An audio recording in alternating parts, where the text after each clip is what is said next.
Bom dia a todos.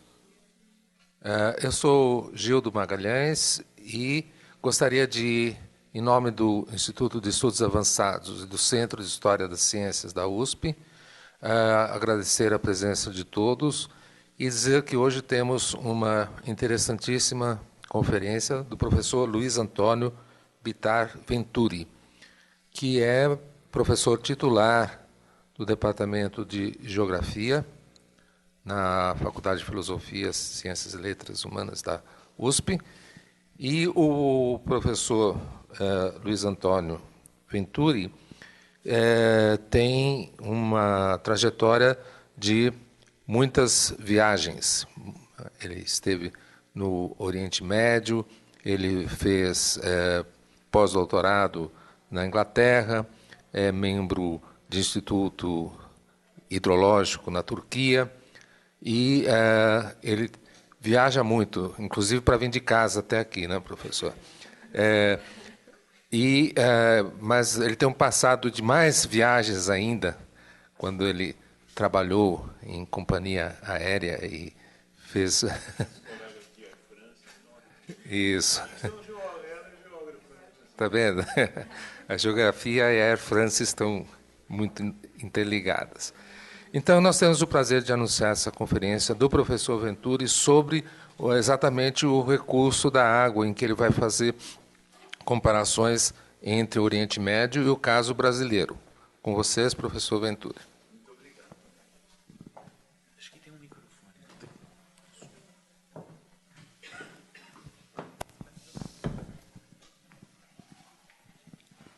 Bom dia a todos. Muito obrigado pela presença. Obrigado ao Instituto de Estudos Avançados pelo convite e ao Centro de Estudo Cronos de História da Ciência, cujo a coordenação, a presidência está com o professor Gildo Magalhães. E muito obrigado pelo gentil convite. É uma oportunidade de compartilhar uma experiência de pesquisa fora e fazer um paralelo, na verdade, entre os casos estudados no Oriente Médio. Depois eu faço uma ampliação desses resultados para nível mundial e chego no nível nacional, chegando à região metropolitana de São Paulo. Tudo isso permeado pela questão dos recursos hídricos. Tá certo? Na verdade, o trabalho que deu origem à minha estada na Síria, ele tinha como objetivo, no Oriente Médio em geral, mas eu fiquei sediado na Universidade de Damasco, o objetivo principal era questionar essa perspectiva de conflito decorrente de uma suposta escassez hídrica, né, que é amplamente difundido pela mídia. Então, o que a gente mais ouve é assim, que a água vai acabar e o mundo vai guerrear por água. Bom, nós aqui na academia, nós temos o dever de questionar esses paradigmas amplamente difundidos pela mídia. Então, a ideia era demonstrar que esse paradigma escassez-conflito é desprovido de base empírica e teórica. De base empírica porque não existe, nunca se viu dois países guerreando por causa de água. O que existe são questões mais diplomáticas, etc. E teórica porque a água é o recurso natural mais abundante do planeta. Então a ideia de escassez e de ela acabar é digamos, uma insensatez, né? Vamos lá. Então, para sustentar esse objetivo ele foi orientado pela hipótese de que tanto o compartilhamento das bacias internacionais quanto a tecnologia de produção e abastecimento anulariam essa perspectiva de escassez / conflito, levando a conflito, né? A variável compartilhamento ela foi estudada no contexto do Rio Eufrates, da bacia do Rio Eufrates, porque é uma área que associa os dois elementos do paradigma, né? Tanto a escassez quanto o conflito. Então a gente junta no senso comum as duas coisas e fala, é lá que vai acontecer. E eu trabalhei com dois indicadores. Um, que são os acordos de cooperação existentes, e outra, o que aconteceu com o Rio nas últimas décadas. Né? Então são estudos de caso, que depois os resultados serão ampliados e depois trazidos para o Brasil. É uma questão metodológica, né? A gente trabalhar com estudos de casos representativos. A segunda variável, a variável tecnológica, né, ou relacionada à tecnologia, ela foi estudada no contexto dos países do Golfo, que são as nações modernas, ricas, e os indicadores são dois também. Produção de água, e isso, para nós brasileiros, a gente torce um pouco o nariz quando fala em como assim produção de água? A água está pronta, né? Aqui no Brasil, a gente apenas capta, trata e distribui. Como assim produção de água? Mas é o que ocorre lá. E uma gradativa substituição de fontes naturais. Ou seja, essas duas variáveis com esses indicadores juntos deixariam a ideia de escassez-conflito cada vez mais longa. Né? É isso que eu vou tentar convencê-los agora. Muito bem. Essa é o histórico de 40 anos de vazão do rio Eufrates. A gente não precisa se ater a detalhes, mas dá para perceber que uma das características do rio assim, são picos e vales de vazão. Né? E a mídia normalmente atribui isso à construção de barragens, principalmente na Turquia.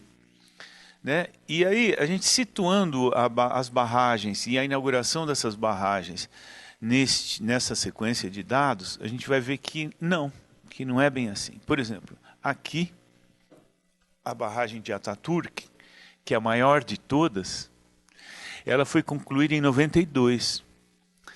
Mas antes, 3 anos antes, já havia uma vazão inferior.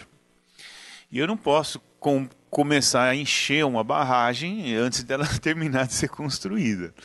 E isso ocorre com várias outras. Né?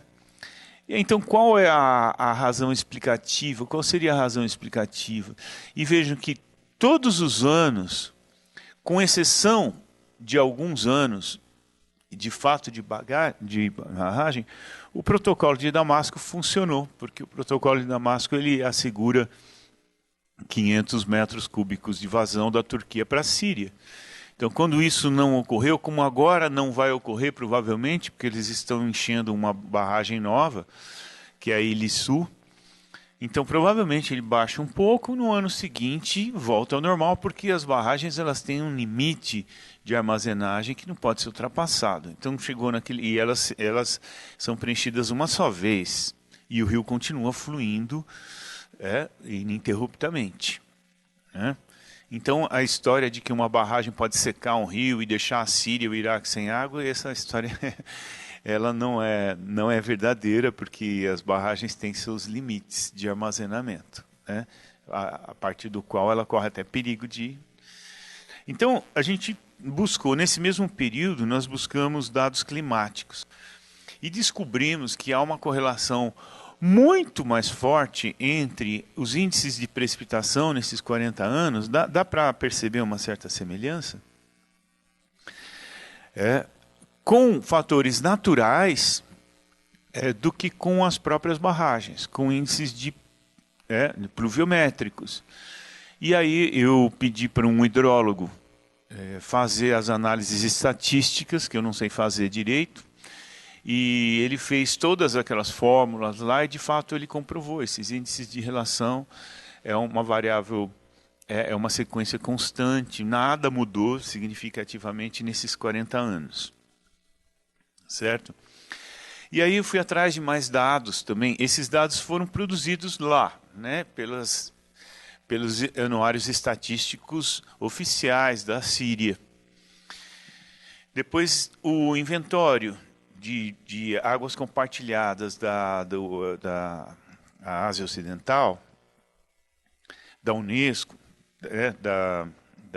das Nações Unidas, eles propõem também, eles incorporam essa idade midiática de que a diminuição da vazão estaria relacionada à construção de barragens e também a dessalinização à construção de barragens.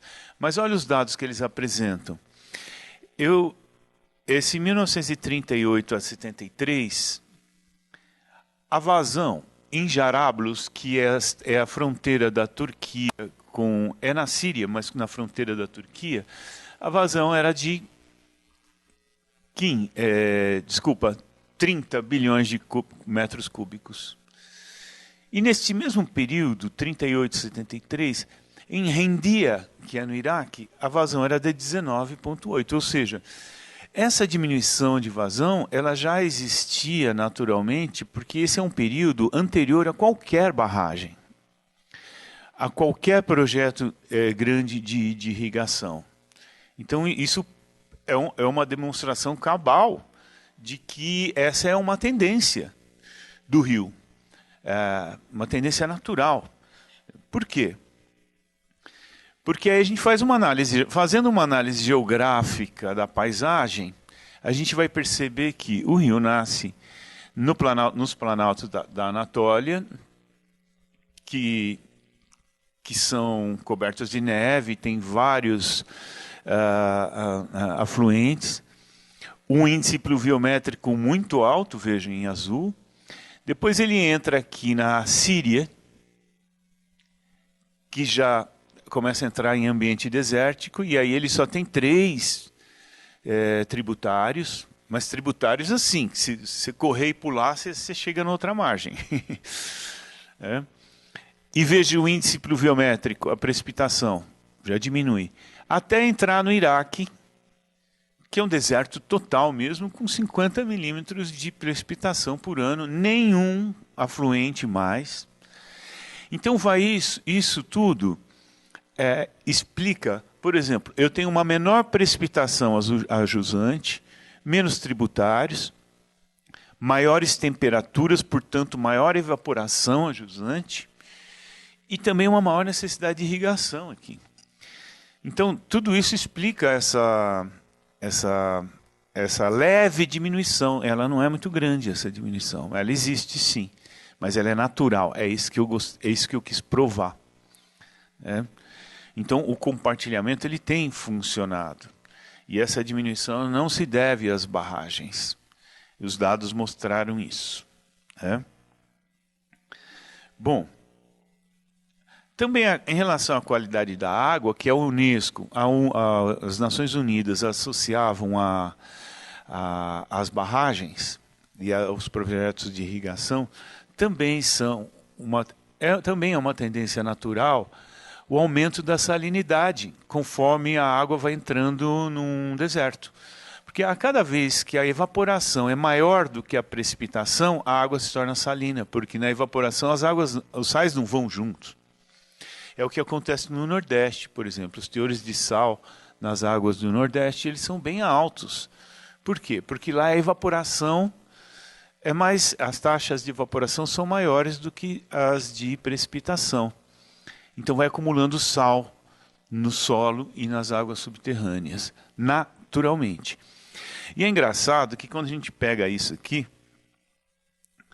a gente estuda em geografia, tem um curso inteiro de hidrografia, e a gente aprende que um rio de primeira ordem com um rio de primeira ordem gera um segunda ordem, e aí junta 2 rios de segunda ordem vira terceira ordem.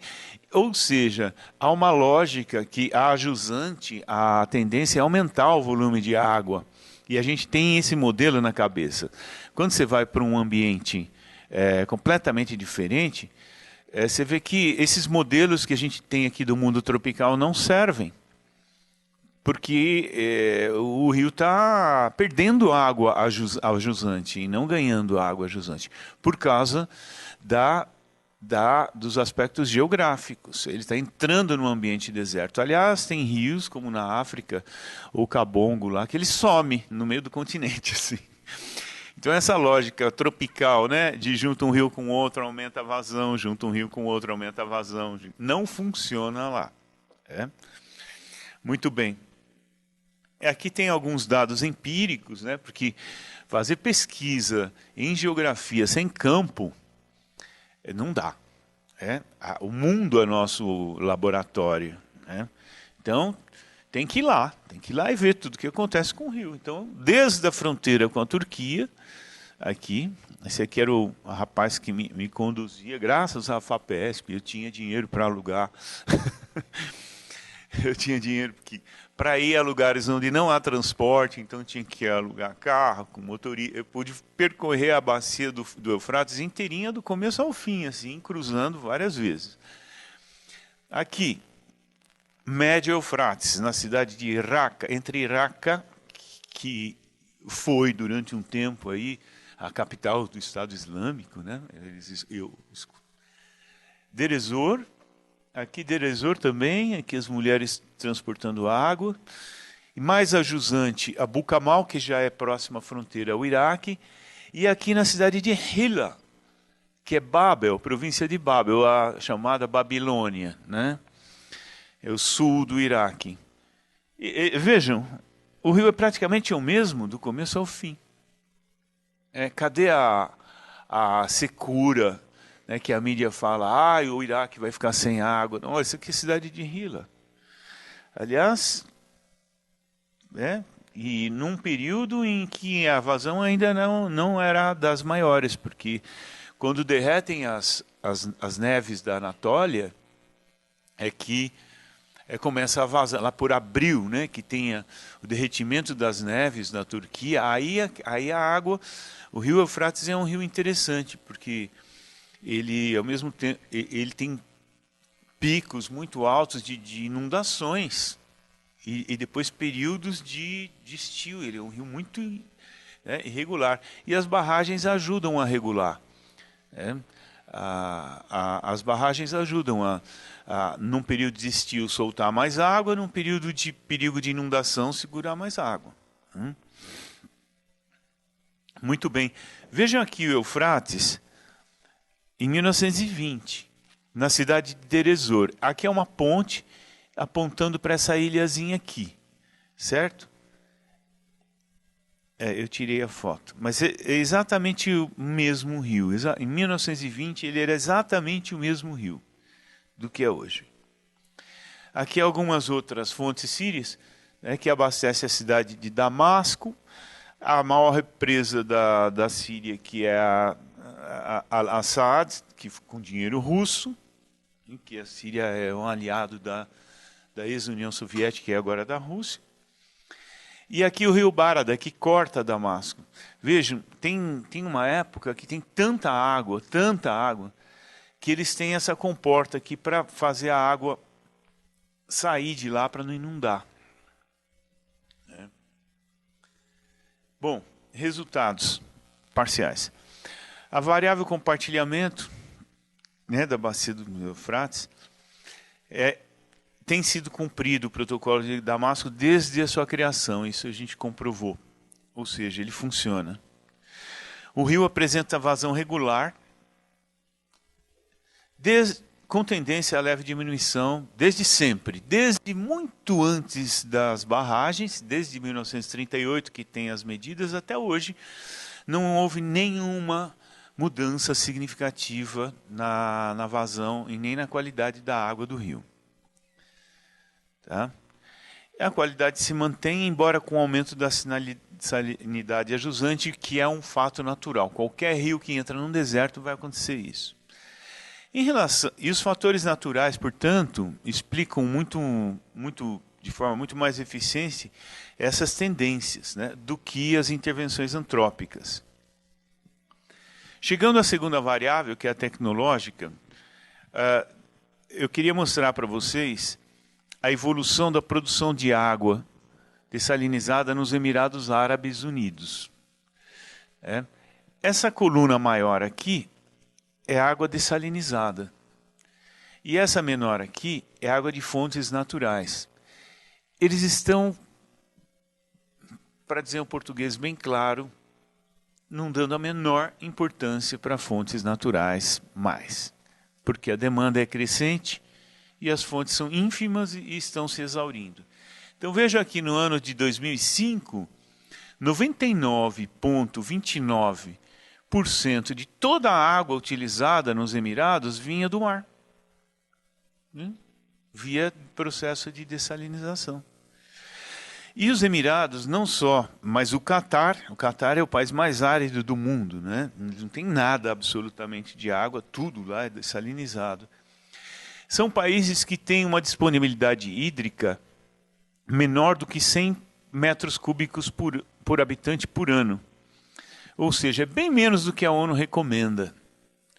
Só que com a dessalinização, eles conseguem um conforto hídrico que chega a 1.127 metros cúbicos por habitante por ano, com excedente ainda de 11%. Isso é nível de Suécia, de África do Sul, a nível de países que têm conforto hídrico.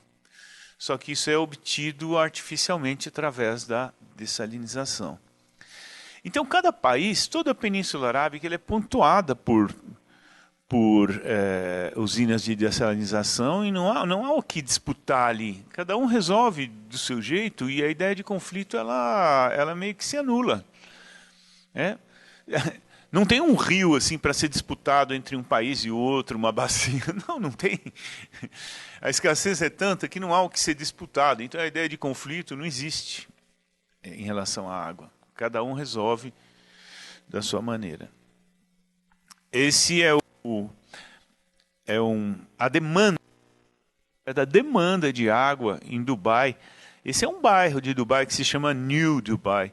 Eu coloquei entre aspas como se a gente pudesse chamar alguma coisa de New lá, né? É um país que tem 30 e 40 anos de idade e tudo é super novo, mas eles têm alguma mais nova ainda. Então, uma demanda fortemente crescente e eles dão cada vez menos, eles nem procuram mais a água subterrânea, para dizer a verdade.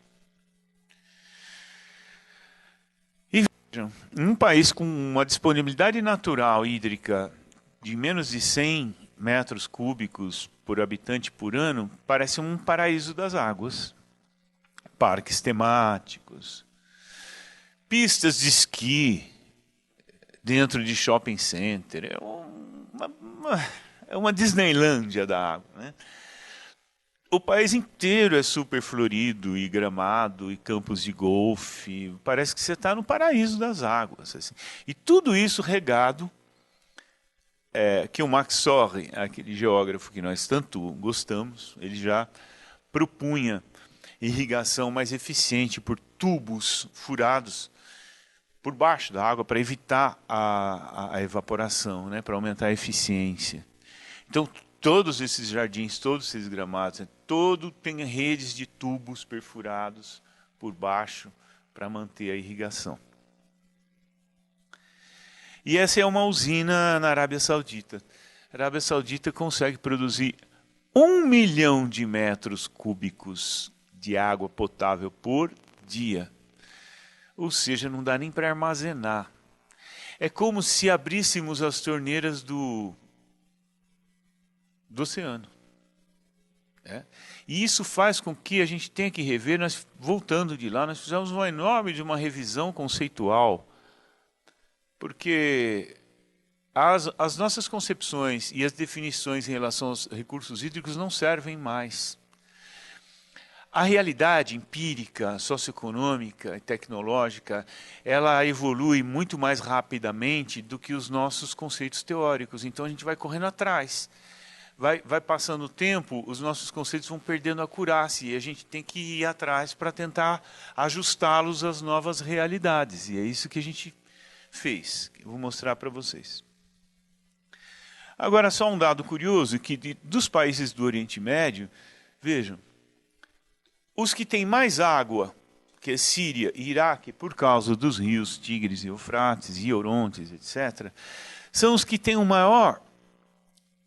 a população sem acesso à água potável.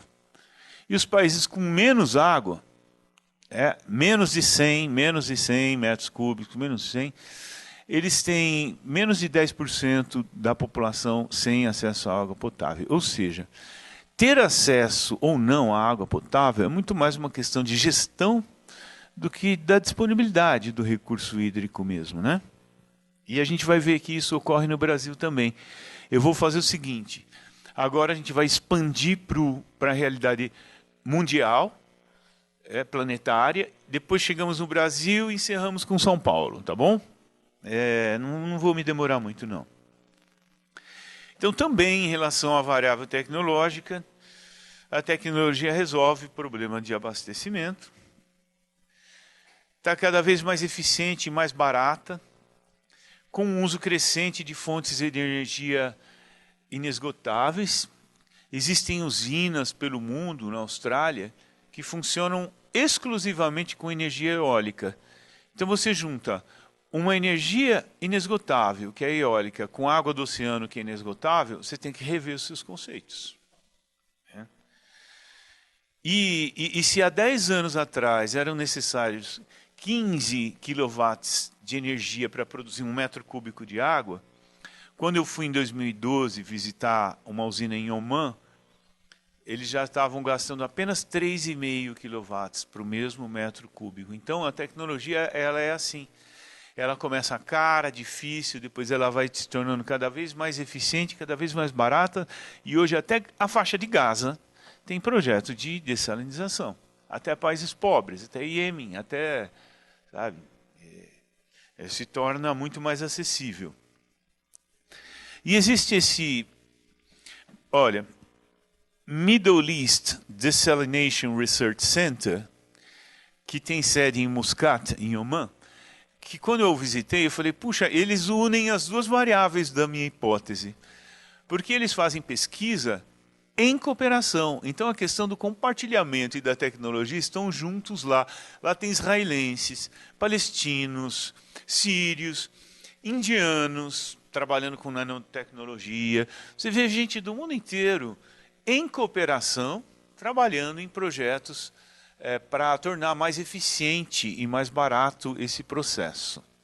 Então vale a pena dar uma entrada no site da Middle East Desalination Research Center, e também recomendaria um outro site que já vai aparecer aqui. Um site da IDA, International Desalination Association. Vocês vão ver que hoje mais de 300 milhões de pessoas bebem água do mar, e vocês vão experimentar, que eu trouxe um pouquinho aí. Bom, conclusão da pesquisa. A hipótese foi corroborada e foi defendida como tese de livre docência em 2012. Enfrentei a banca contestou bastante, e no fim a tese foi aprovada, porque há mais evidências que tanto os acordos de cooperação como a tecnologia, eles têm sido capazes de assegurar o abastecimento e evitar conflitos. Anulando o paradigma malthusiano, né, de que a água vai acabar e o mundo vai guerrear por água, que é o que a gente vê na mídia. O Malthus deve estar lá assim, super feliz onde ele estiver, fala assim, puxa, depois de 200 anos relembraram de mim, estou em voga novamente. Né? Muito bem. Expandindo um pouco esses resultados, para reforçar a refutação da hipótese da guerra da água, tá certo? Então vamos expandir um pouco isso. Primeiramente, mais de 260 bacias internacionais no mundo, segundo Aldo Rebouças, que é o meu guru da água, aí, a maior autoridade sobre água que nós tivemos aqui na USP. São assegurados por acordos e tratados. Por isso que a gente não tem conflito de países guerreando por água. Me dá um exemplo de 2 países que guerrearam por água. Na história. Exemplo, não tem base empírica isso. O que tem são rusgas diplomáticas, né? Que é diferente. Cerca de 150 países atualmente produzem água por dessalinização, inclusive usando energia eólica e solar. E aqui está o site do IDA, International Desalination Association. Vocês podem ver esses números lá. mais de 300 milhões de habitantes consomem água do mar, dessalinizada. E é muito mais barato dessalinizar a água ou tratar esgoto do que guerrear por ela. Atualmente é muito mais barato você planejar, tratar, distribuir a água do que se aventurar numa, a não ser que seja um Estado Islâmico, aí, um bando de pirados, mas aí a gente não está falando de Estado exatamente, né?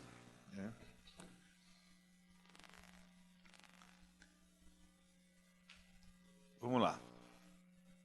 Outra coisa, o Aaron Wolf, que é um especialista em água de fama mundial, ele fez esse mapa aqui, com todas as bacias e todos os acordos.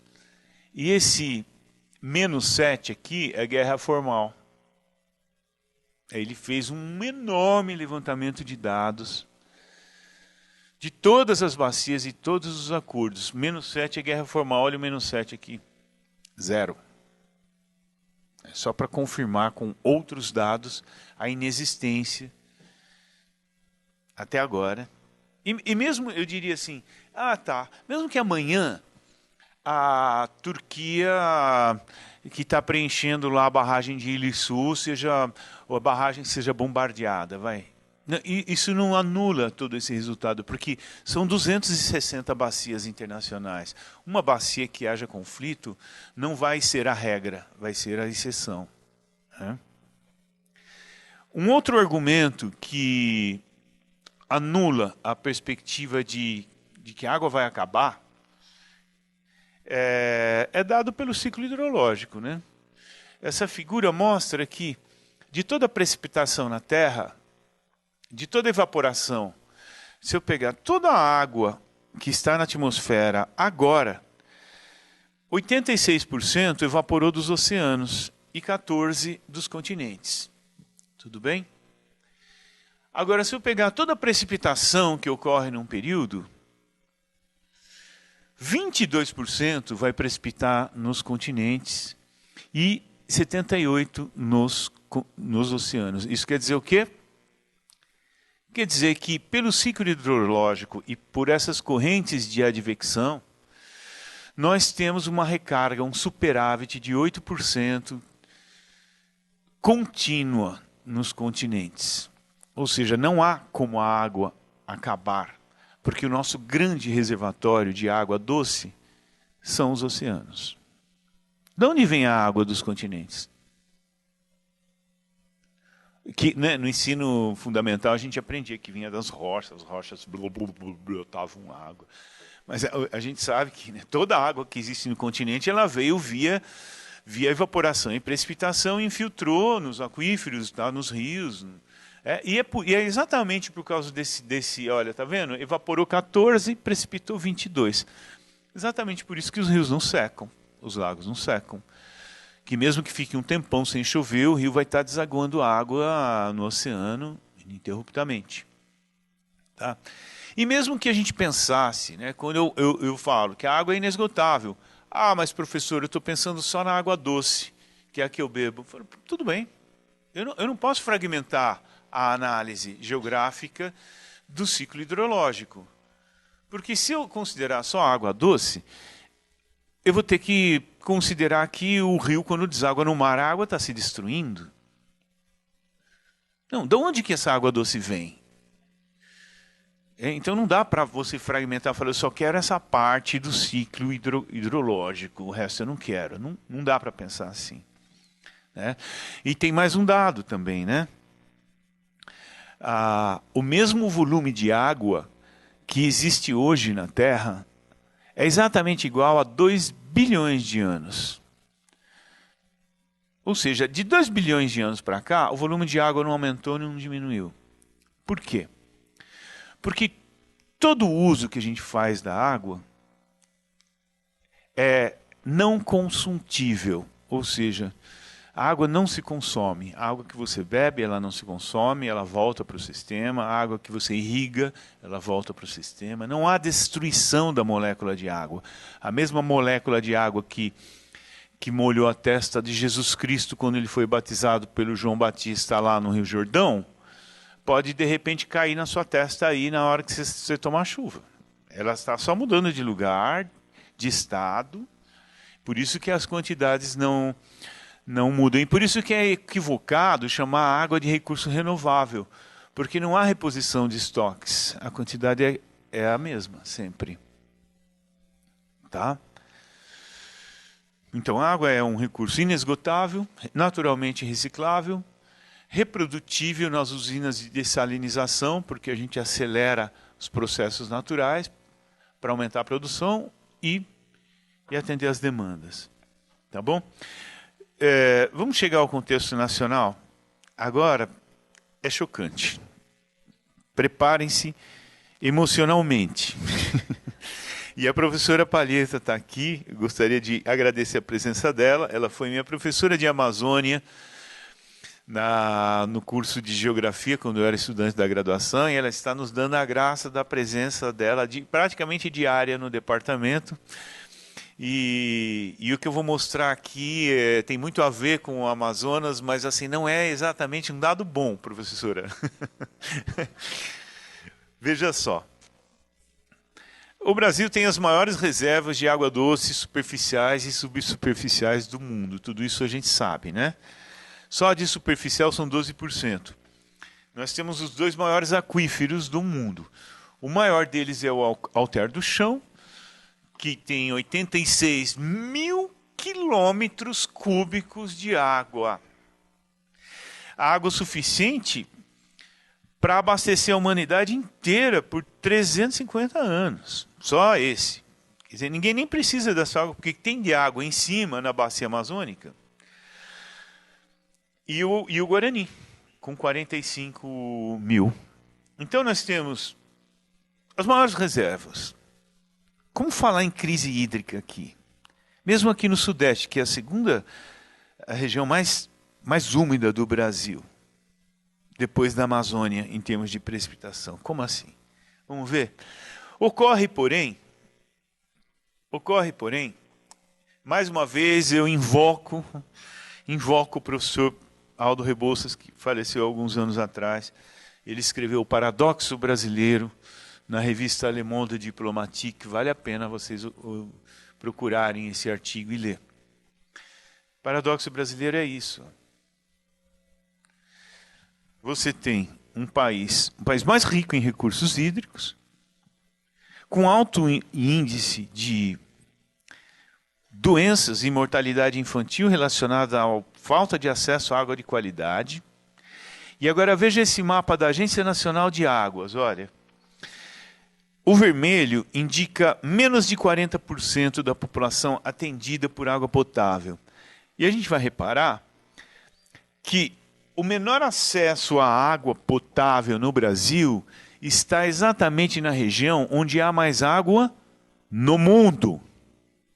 Não é no Brasil. No mundo.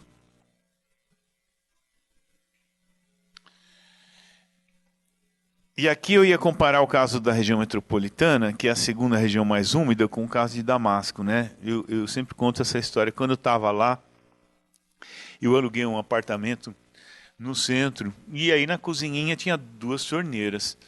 E eu usava daqui, usava dali. Eu sou destro, eu usava principalmente a da direita, né?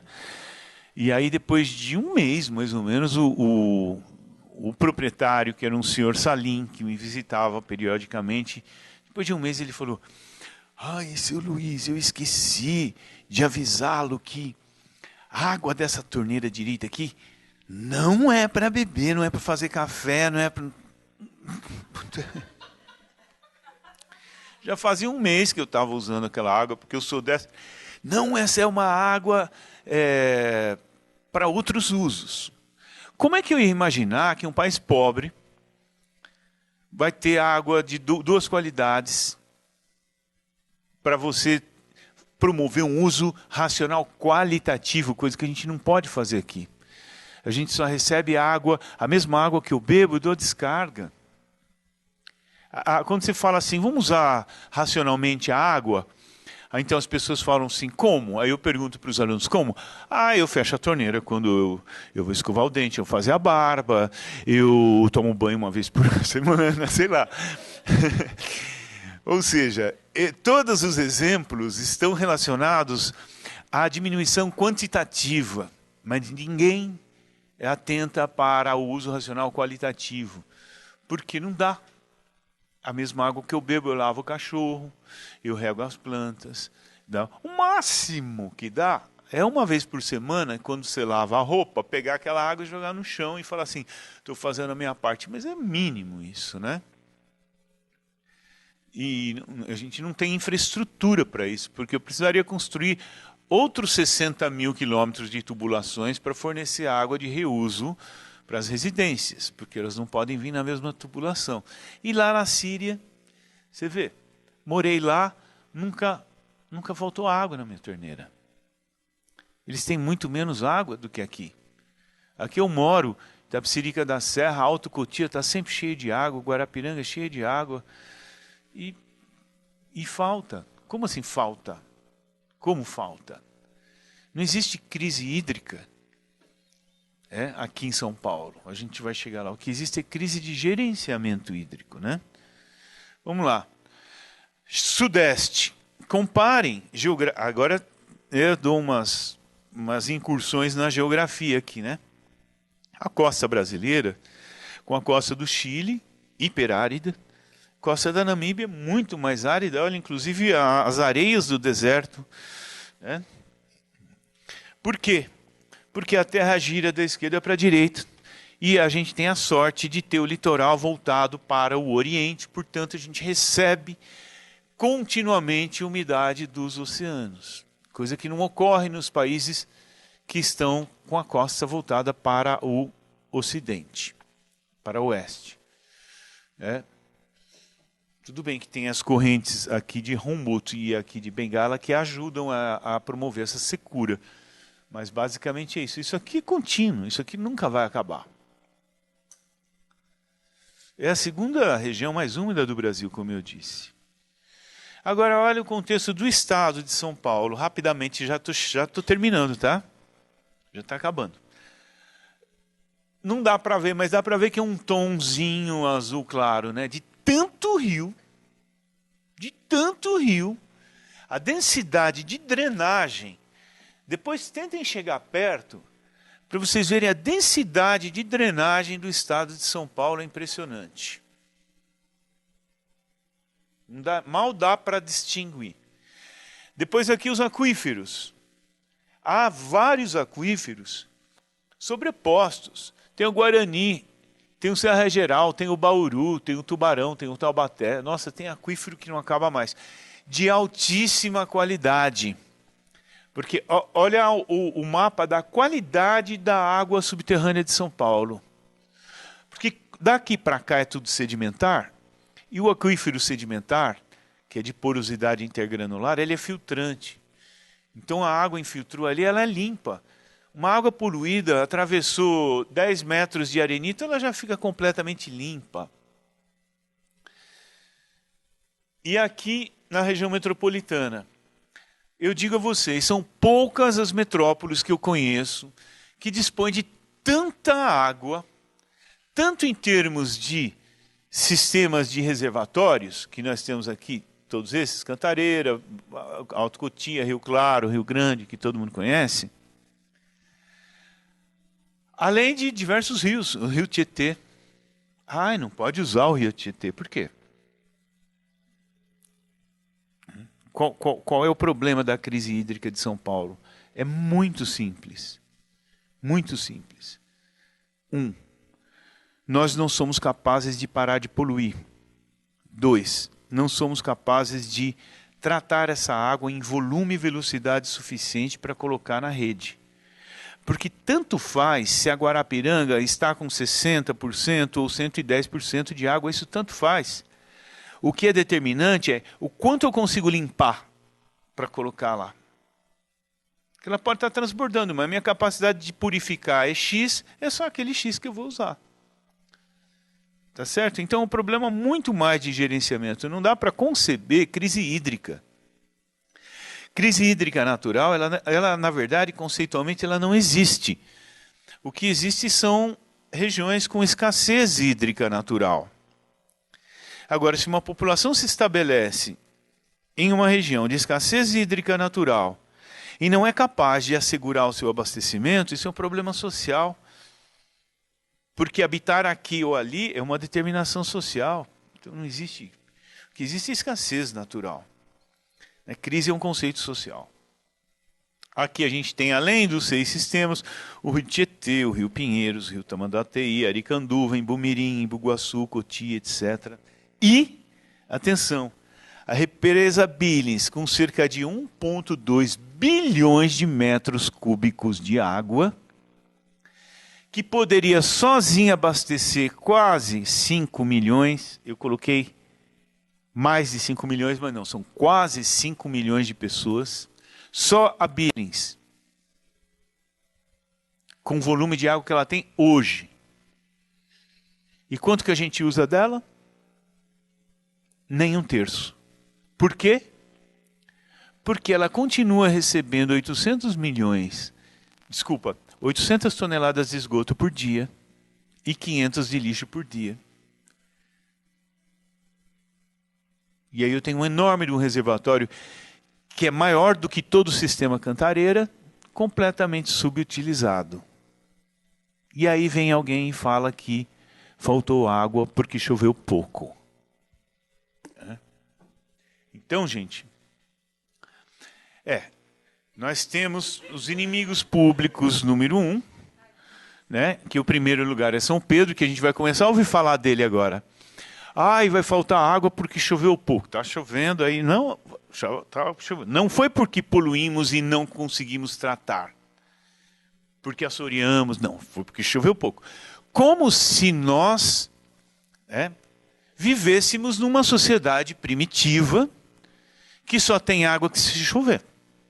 Porém, nós vivemos numa metrópole global, com pujança econômica e tecnológica. Como assim? Choveu, tem água, não choveu, não tem água. E se chover muito, ainda inunda. E aí eles vão falar, olha, inundou porque choveu muito. Nós temos dados de mais de um século da variação pluviométrica para serem usados para subsidiar o planejamento e a gestão do abastecimento. A gente sabe que existem alguns anos que tem acima da média, que chove acima da média, abaixo da média, eu não vou contar com isso. Então, cada vez que chove abaixo da média, a gente é pego de surpresa e temos racionamento de água como se nós fôssemos uma sociedadezinha primitiva que não soubéssemos planejar todo esse recurso hídrico que nós temos disponíveis aí. Eu fiquei imaginando, em 2014, quando teve a chamada da crise hídrica, os repórteres da BBC vieram aqui para falar sobre a crise hídrica. Eles sobrevoaram São Paulo de helicóptero, olhando assim. Eles olharam um rio aqui, outro rio ali, uma represa enorme aqui, uma represa enorme ali, uma outra enorme ali. Eu falei, how come? Water scarcity you are talking about? E o menino Jesus, porque vocês sabem que o El Niño, ele tem esse nome porque ele começou a se reparar nele na época de Natal, na costa do Peru, então eles deram o nome do menino, o menino Jesus, e que também é usado para qualquer coisa. E agora a gente tem um novo coringa da ineficiência pública, que é o aquecimento global, Então qualquer coisa de errado que exista, que aconteça, a culpa é do aquecimento global. Se o preço do tomate aumentar, é o aquecimento global. Se não dá a marginal, é o aquecimento global. Outro dia eu vi um absurdo tão grande no rádio que eu só não liguei para lá porque eu estava dirigindo. Quando teve um tsunami aí, um dos últimos aí, a pessoa que estava falando assim, o aquecimento global, está gerando essas coisas. Um tsunami não tem nada a ver com o clima, é um fenômeno tectônico. Você vê como o senso comum vai incutindo na cabeça da gente, a água vai acabar, todo mundo vai morrer de sede, o mundo vai guerrear. Então, a academia ela tem o dever de rever essas informações. Tá? E agora, gente, eu vou dizer assim, no meio de tantas invocações celestiais, né, São Pedro, El Ninho, etc., para a gente só resta invocar mais uma, que é o Jó, né? Porque tenha a santa paciência, né, para engolir esses discursos. Muito obrigado pela atenção.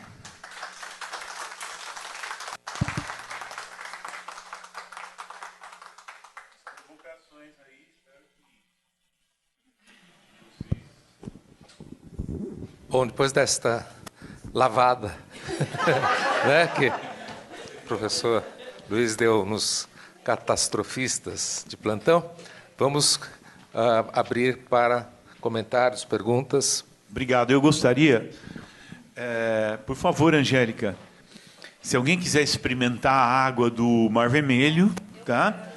A Angélica sobraram 4 garrafinhas da última viagem. Então, ela vai distribuir em copinhos pequenos, tá?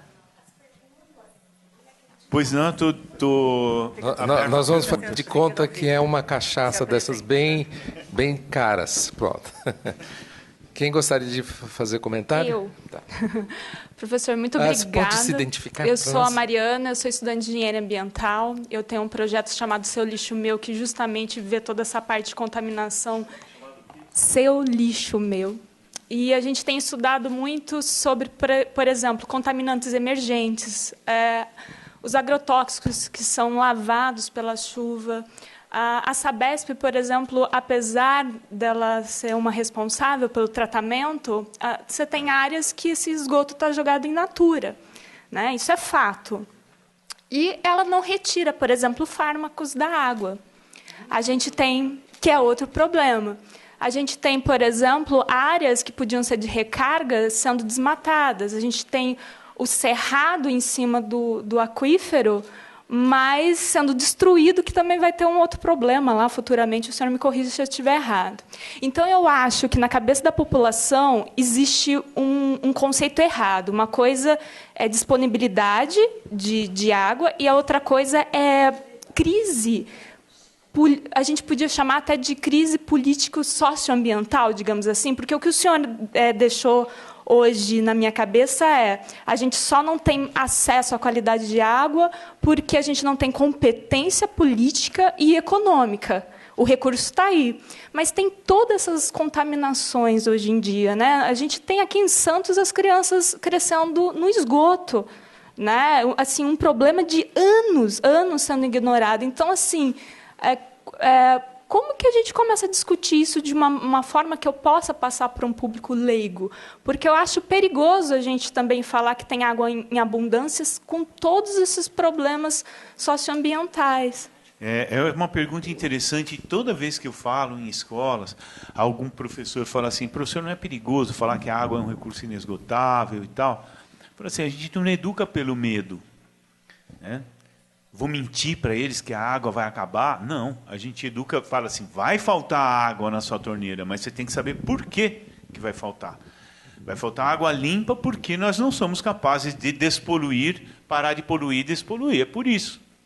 É claro que cada um tem, no ambiente doméstico, a gente tem as nossas obrigações, embora sejam mínimas, né? Porque a agricultura é que consome mais 70% da água. E o Aldo Rebouças falou que fez uns cálculos que, se nós aumentássemos 10% a eficiência da irrigação no Brasil, sobraria água para mais 90 milhões de brasileiros. Então, é sempre uma questão de gestão, né? Então, o que é a chamada crise hídrica? É você abrir a sua torneira e não sai água. Então, o aluno tem que saber por que não está saindo água. Porque, na cabeça dele, ele vai ligar a televisão e vai dizer assim, choveu pouco, por isso que não tem água. Então, ele não vai saber nem responsabilizar quem tem que ser responsabilizado, né? Tinha mais alguma coisa aí que você... Agrotóxicos, fármacos, que hoje a gente não... Então, eu conversei com uma colega da Embrapa, ela disse que a maioria dos agrotóxicos, eles têm vida curta. E quando eles começam a infiltrar, depois de uns 15, 20 metros, eles não têm mais efeito. Foi o que ela disse. Eu não estudo exatamente isso. E o pior são os esgotos, muito pior, por causa dos nitrogenados, etc. São muito piores do que os agrotóxicos, porque eles têm vida curta. E como a maior parte da agricultura está em bacia sedimentar, porque o relevo é aplanado, né, você tem agricultura de cana e grão só em áreas aplanadas, que são as bacias, os planaltos sedimentares ou as depressões periféricas, etc., que são sedimentares e que, portanto, têm um efeito filtrante muito, muito grande. Imagine uma camada de arenito com uma vela de filtro, por exemplo. Então, não dá para generalizar. Os fármacos são perigosos, alguns agrotóxicos também têm seu nível de perigo, os esgotos têm as suas características, e tudo isso vai mudar dependendo do ambiente onde eles estejam, se é cristalino, se é sedimentar. Isso tem que ser levado em consideração também. Ou se é kárstico. Se for kárstico, é pior ainda, porque não tem nenhum efeito filtrante. Tudo que entrar lá contamina tudo, né? Que são os aquíferos de condutos. Então, digamos assim, não há uma regra fixa para tudo isso, mas, por precaução, a gente tem que tomar atenção a isso.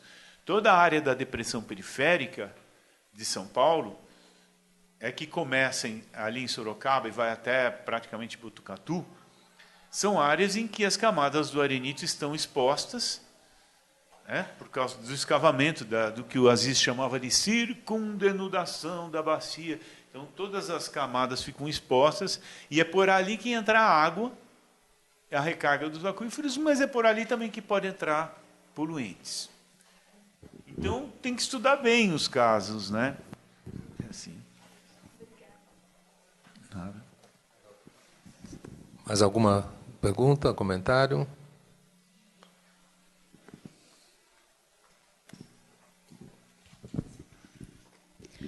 Meu nome é Janaína, sou formada em Geografia aqui na USP.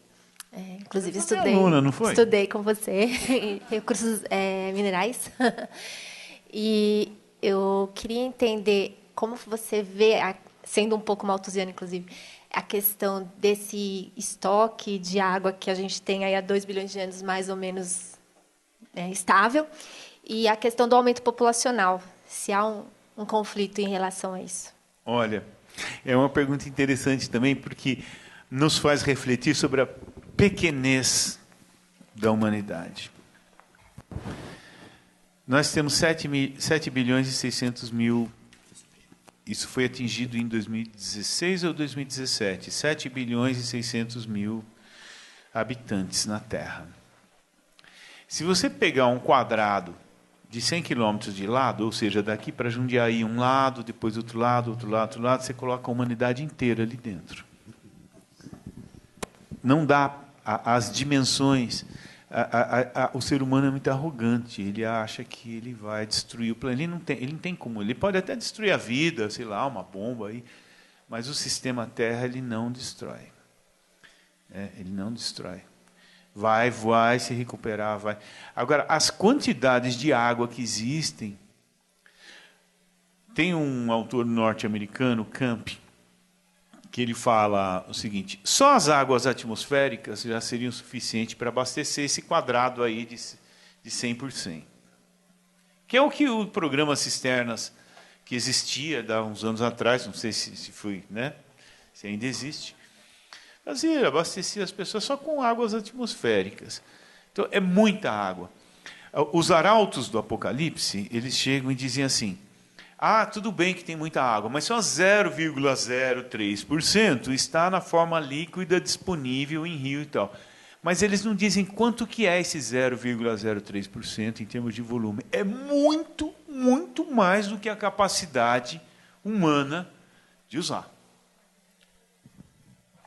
Não se preocupe que, mesmo que a gente tivesse 50 milhões de habitantes,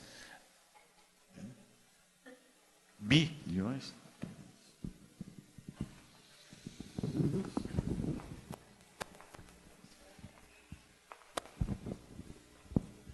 dia. Meu nome é Sidney, ex-aluno. Ah, você é o Sidney. Apareci, estou aqui. Sidney Martins, foi meu aluno há vários anos. Muito prazer em revê-lo. Legal. Eu vejo que esse discurso, né, meio apocalíptico, né, de esgotamento da água como recurso... Que vende, né, ele tem uma ressonância muito forte, né, no senso comum, na mídia, isso até esperado em função dos atores políticos, econômicos que estão por detrás disso. Mas o que me chama a atenção, e eu vejo com muita preocupação, é que esse discurso ele também penetra com muita facilidade no âmbito do ensino básico. Tá? Então, a minha questão que fica é o seguinte: será que temos que repensar também a educação da geografia, principalmente no que diz respeito à parte física, né, para que os nossos alunos, os nossos professores possam, né, ter um espírito muito mais crítico frente a esse discurso alarmista, político, né, e econômico, né? Olha, Sidney, com certeza a minha preocupação, eu tenho uma preocupação muito grande, eu tenho ido em muitas escolas de periferia, lá na região de Itapecerica, falar com alunos, com professores, aí reuniões de professores na diretoria de ensino, assim, tentando fazer o que a gente pode, né, para tentar reverter isso, ou seja, conscientizar com base em conceitos mais corretos, né? E não pelo medo. Se você desperdiçar água, vai acabar, você vai morrer de fome, porque, por enquanto, é assim. E a mídia fala. Pessoas famosas, pessoas muito famosas, eu não vou citar nenhum nome, vão lá no Fórum Mundial da Água, em Brasília, e falam que a água vai acabar. Pelo amor de Deus. Ou então... essa perspectiva apocalíptica, ela é demonstrada e comprovada e questionada neste livro. Tem um capítulo que fala por quê? Por que esse paradigma é tão amplamente difundido?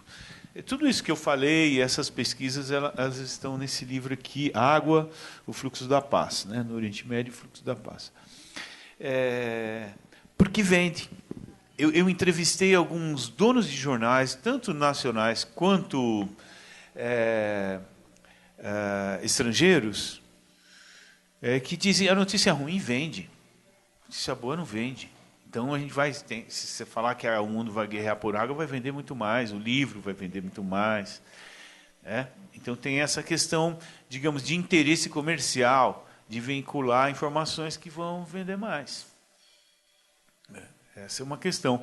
E aí a obrigação da academia, das escolas, é questionar isso e para tentar, né, digamos, consertar essas informações erradas aí.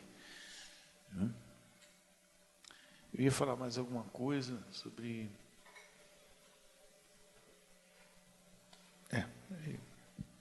Posso também fazer uma pergunta? Claro, professor. Eu lhe devo todas as respostas. Eu gostei muito que você colocou logo no início a variável da tecnologia, né, como podendo fazer parte da resposta à suposta crise. Porque a tecnologia é onde o Malthus mais errou. Ele não levou em conta a transformação que a ciência e a tecnologia trazem para a humanidade e como isso afeta a descoberta de novos recursos, o uso de recursos antigos e assim por diante. Então, nesse sentido, a minha pergunta é quanto à dessalinização da água, essa água que nós tomamos agora, porque, em geral, os processos todos exigem muita eletricidade. E a própria despoluição das nossas cloacas a céu aberto aqui de São Paulo, né, Pinheiros, Tietê, Tamanduateí, etc., todos os projetos envolvem o uso muito grande de energia elétrica.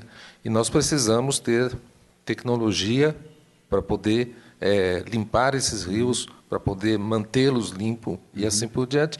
Mas, me reportando agora no caso da dessalinização, seria viável nós utilizarmos essas técnicas de dessalinização no Brasil, porque nós temos aqui a energia elétrica é uma das mais caras do mundo. Que também não se justifica, tem as suas explicações históricas, sociais, políticas, né? Mas como que nós podemos enfrentar esses problemas que exigem eletricidade na situação atual brasileira? Bom, eu conversei com o Michel Morillon, que é o engenheiro responsável pela usina lá de Oman, e eu perguntei sobre as perspectivas. Ele disse: Luiz, rapidamente isso vai mudar da costa para o interior. Eu falei: como assim? Porque é muito mais fácil limpar a água de esgoto com essas membranas. Aliás, essas membranas muito mais simples do que as de dessalinização. Só para vocês terem uma ideia, se eu considerar 1 centímetro quadrado, o poro dessa membrana seria o equivalente a uma moeda de €1 no meio do território francês. Só para vocês terem uma ideia. Ou seja, ela sai absolutamente sem nada do outro lado.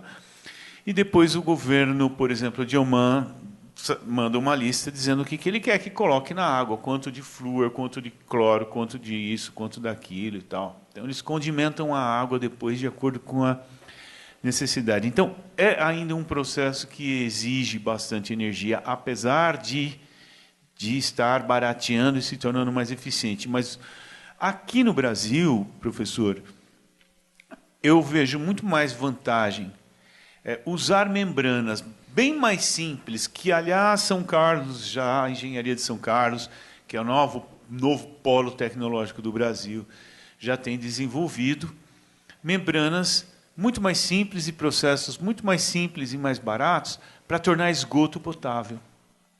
Então, isso seria muito mais vantajoso e mais barato e mais eficiente do que dessalinizar a água do oceano. Apesar disso, eu participei de uma banca de doutorado do IEE e o aluno fez umas contas. Ele ficou testando dessalinizadores domésticos movidos a energia solar, que lá tem de sobra, né? E ele conseguiu comprovar que com um dessalinizador simples e uma placa simples, você poderia produzir 10 litros de água potável por dia ao preço de 16 centavos o litro, por exemplo. O problema é que ele fez isso em escala doméstica e não em escala de comunidade, porque aí quebra a máquina de um, quebra de outro. Então, se fosse comunidade, envolveria a comunidade. Então, e também porque a água do subsolo do Nordeste ela é salobra, ela não é salgada. Então, o processo seria mais, digamos assim, mais fácil, mais leve, né, do que a água do mar. Então, tanto as águas salobras do Nordeste, movidas, dessalinizadas com energia solar, quanto as membranas utilizadas nas regiões metropolitanas para purificar a água, para ela poder voltar, inclusive, ao sistema, essas seriam as perspectivas mais viáveis para nós do que empreender dessalinização de água do oceano, que ainda é um processo mais difícil e a gente tem soluções mais viáveis e mais baratas. Mais algum comentário? Então, só me resta agradecer novamente ao professor Luiz Antônio Venturi e obrigado ao público que esteve aqui. Obrigado. O Eduardo está com os últimos 12 exemplares do livro. A editora fechou, não vai haver outra edição. E a gente está traduzindo para o inglês esse livro. Então, vocês podem esperar uma versão aí mais para frente em inglês, tá bom? Muito obrigado pela atenção. Adorei ter vindo aqui. Virei quantas vezes forem necessárias. Muito obrigado. Até logo.